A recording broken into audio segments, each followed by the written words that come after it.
Good morning, children. Happy Friday and welcome to today's writing lesson. So the date is Friday the 26th of February 2021 and our learning objective is to respond to a text. But before we get into that, let's have a look at our starter, which is all about prepositions, which actually popped up in our SPAG revision session yesterday, and it was highlighted as something that some of us need a little bit more practice with. So what is a preposition?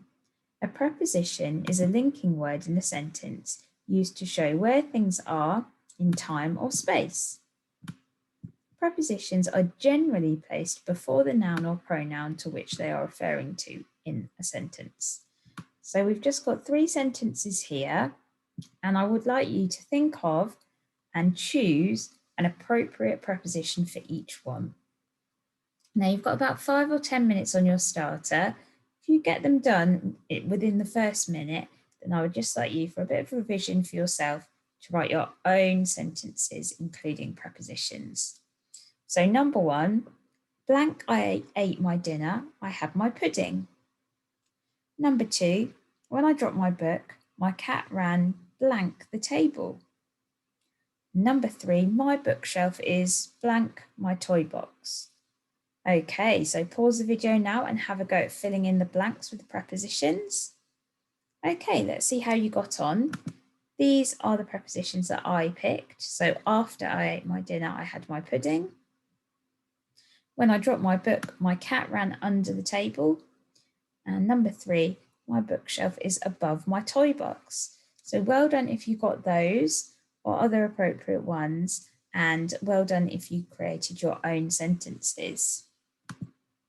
So getting back to our learning objective today, we're going to be responding to a text and also considering the thoughts, feelings, and speech of the person reading the letter. Okay, this will also help you to evaluate the persuasiveness of the letter. How effective has the letter been in fulfilling its purpose, which was to persuade? Okay, so to be successful, you'll be able to understand the text and its purpose. You'll be able to apply your inference skills. You'll be able to use adjectives to describe feelings, and you'll be able to justify your language choice. Okay? So here is the text, but today I would like you to imagine that you are Miss Smith. Okay, the letter is addressed to you. So what text type is this? Shout out the screen. It's a letter, but what is the letter trying to do? It's trying to persuade, so it's a persuasive letter. And the purpose of it is to try and get Miss Smith to take Merlin back to the wild, or to get in touch with a charity that will help her rehome Merlin the monkey. So as I said, today you will be imagining that you are Miss Smith, the recipient of the letter and the owner of Merlin the monkey. Okay. And the task we'll be doing is to explore feelings, thoughts, and speech. And why? What's the purpose of this? Well, I think it's going to be quite fun, but as well as that, it will help you to develop understanding of the text further, and as we said at the start of the lesson, to evaluate the effectiveness of the letter. If Mr. Chair has done his job in writing a persuasive letter, then your responses will be reflective of that. And I will show you what I mean by that in a second. Okay. So let's go back to our letter today. And remember, we are reading it with fresh eyes. We are reading it as if we are Miss Smith. Okay, so, dear Miss Smith, I am writing to let you know about a very serious problem. Your monkey, Merlin the monkey, the naughtiest monkey I've ever encountered. As you know, I usually absolutely love monkeys. They are beautiful, cheeky, energetic, and hilarious. However, I have had enough of Merlin stealing all of my bananas and he has to go. Merlin must be released back into the wild in his country of origin.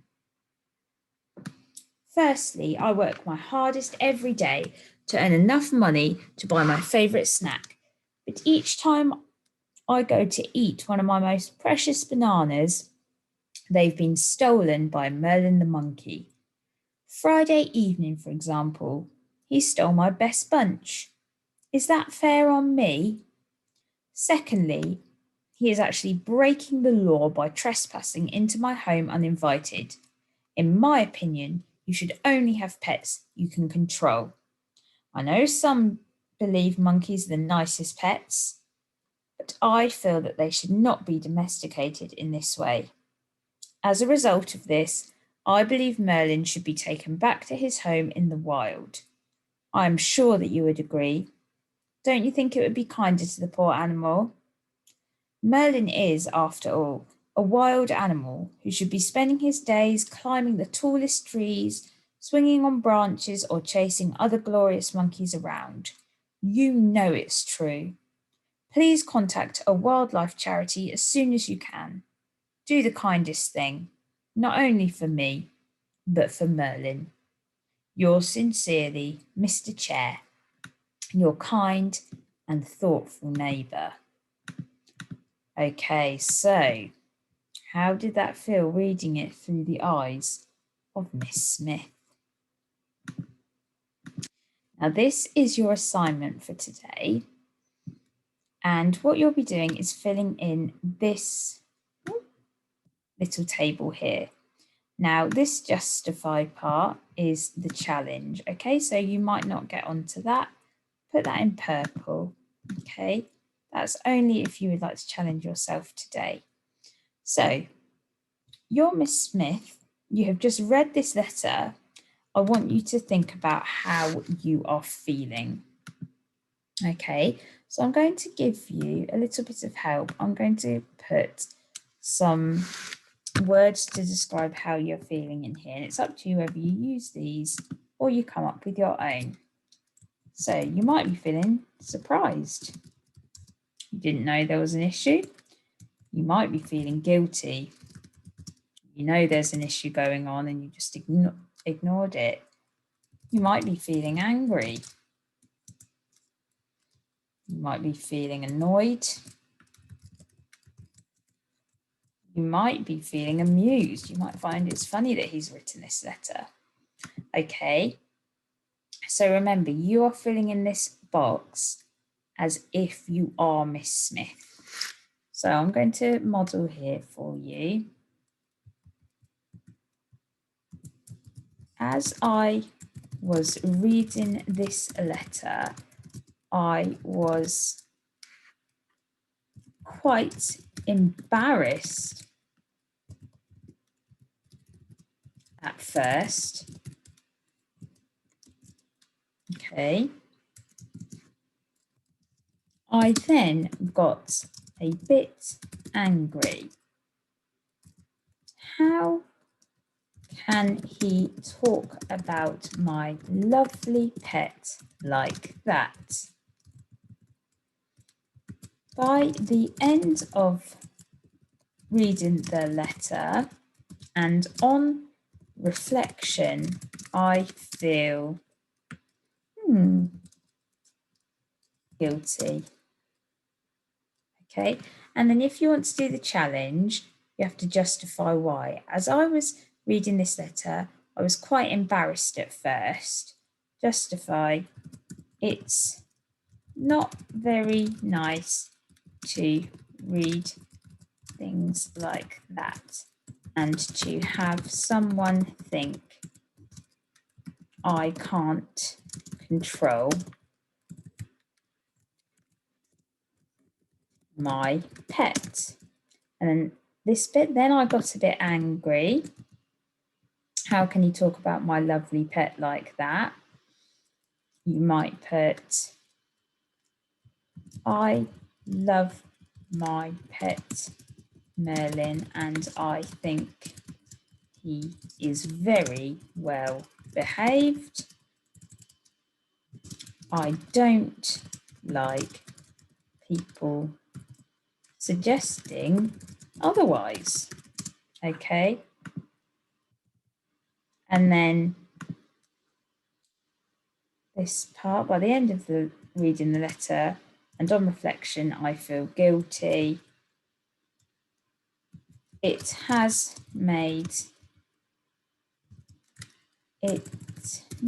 me feel a range of emotions. Okay. Now for thinking, this is how we're feeling, those emotions. This is more what thoughts we're having. Okay. So for example, you might be thinking, it's his fault. He should lock his doors. And then to justify why you've put that, if you're doing the challenge, Merlin wouldn't be able to trespass if he had better security. Okay. But again, this is your chance to be really creative. You can have any ideas as long as you think it's how Miss Smith would be feeling. Okay, now this is saying, and this is if you saw Mr. Chair in the street. So you might say, hi, Mr. Chair, I think we need to talk. You might say, Mr. Chair, I am so sorry. I didn't know this was happening. Or you might say, depending on what you've put in this box about how you're feeling or how you're thinking, how rude. You don't know anything about me or my monkey. Okay, so I'm putting a few different ones in as an example, children, but if you're going to be really apologetic to Mr. Chair, then keep that the same throughout, okay? Or if you're going to be angry, then you wouldn't be saying these type of things like, I'm really sorry, okay? I'm just doing this to show you some different examples. And I only need to see one thing in each box. You can do as much as you want. That's up to you. Okay, and then finally for the actions, this is what you're going to do as a result of reading Mr. Chair's letter. So it might be, make sure Merlin can't get out of my house or garden. It might be, tell him to get better locks. It might be, if his letter has fulfilled its purpose, it might be, phone a wildlife charity, okay, or research